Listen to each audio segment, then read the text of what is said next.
KP Oli jail जाने निश्चित। कार्की आयोगले बुझायो आफ्नो प्रतिवेदन। गुन्डुमा सन्नाछा, अब हतकडीको पालो।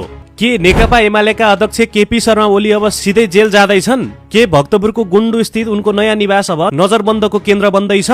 निर्वाचनमा बालेन्द्र शाहसँगको लज्जास्पद हारपछि थलिएका ओलीका लागि आज सार्वजनिक भएको एउटा प्रतिवेदनले होस उडाएको छ। भदौ 23 र 24 गते भएको आन्दोलनको छानबिन गर्न बनेको कार्की आयोगले आज आफ्नो अन्तिम प्रतिवेदन सरकारलाई बुझाएको छ। आयोगका सदस्य तथा पूर्व एआइजी विज्ञानराज शर्माले गरेको खुलासाले सत्ताको माथिल्लो तहमा ढ्याङ्ग्रो ठोकिएको छ। जब सञ्चारकर्मीले सोधे के तत्कालीन प्रधानमन्त्री र गृहमन्त्रीलाई पनि कारबाही सिफारिस भयो, तब शर्माले स्पष्ट शब्दमा भने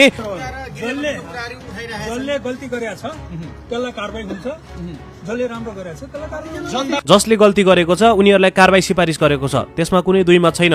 शर्माको यो संकेतले प्रश्न पारेको छ कि अब ठूला माछाहरू कानुनी जालमा परिसकेका छन्। यता चुनावी मैदानमा राजसभाका वरिष्ठ नेता बालेन्द्र शाहसँग झण्डै 50,000को मतान्तरले पछाडिएका ओली यति बेला गुन्डुमा एक्लै परेका छन्। निवासमा नेता कार्यकर्ताको आवाज जाओ सुन्ने छ, तर भित्रभित्रै ओलीले आफ्ना केही खास मान्छेसँग आफ्नो जेल जाने डर ओकलेका छन्। ओलीले भनेका छन्, राजसभाको बहुमतको सरकार आउने भयो, अब यिनीहरूले मलाई जेल हाल्ने तयारी पहिल्यैदेखि गरिसकेका छन्। यो सबै मलाई सिद्धाउने भू राजनीतिक डिजाइन हो। ओलीले आफ्ना नेताहरूलाई ब्रिफिङ गर्दै भनेका छन् कि भदौको त्यो घटना नै उनलाई फसाउनका लागि रचिएको प्रपञ्च थियो। हिजोसम्म अरूलाई जेल कोच्छु भन्दै बारदलीबाट औँला ठडाउने ओली आज आफ्नै छायादेखि थुरथुर कामिरहेका छन्। आयोगको रिपोर्ट र राजसभाको उदय, यी दुई कुराले ओलीको राजनीतिक र व्यक्तिगत स्वतन्त्रता अब खोरतर्फ मोडिएको प्रष्ट संकेत गरेको छ। के अब पुराना दलका यी डन भनिनेहरू साँच्चै कठघरामा उभिने छन् त? के गुन्डुको विलासी निवास छोडेर ओलीको नयाँ ठेगाना जेल हुनेछ?